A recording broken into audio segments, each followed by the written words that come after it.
ہاتھوں کے خلاصہ جو ہے وہ ایک دوسرے سے اپوزٹ لیے جاتے ہیں. ایک عورت ہے, وہ اس نے تو گھر میں رہنا ہے, اگر اس کے سیدھے ہاتھ میں لک لائن بہت اچھی ہے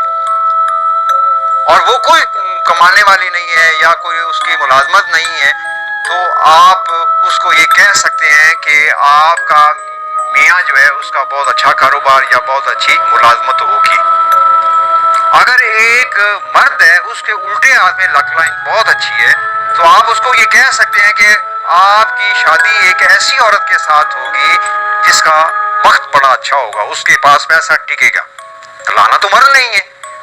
ہمارے مشرقی معاشرے میں عورتوں عموماً کام نہیں کرتے, تو اگر کوئی کم اس علم کو جانتا ہو تو عورت کے یا مرد کے الٹے ہاتھ میں جو ہے ایک لائن دیکھ کے تو یہ کہے کہ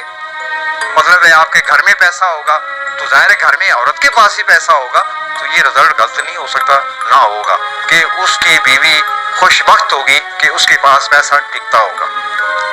تو یہ دونوں ہاتھوں کے جو رزلٹ لیے جاتے ہیں, ان کو بالکل مد نظر رکھا جاتا ہے کہ آیا اس کے سیدھے ہاتھ میں علامات اچھی ہیں یا الٹے ہاتھ میں علامات اچھی ہیں.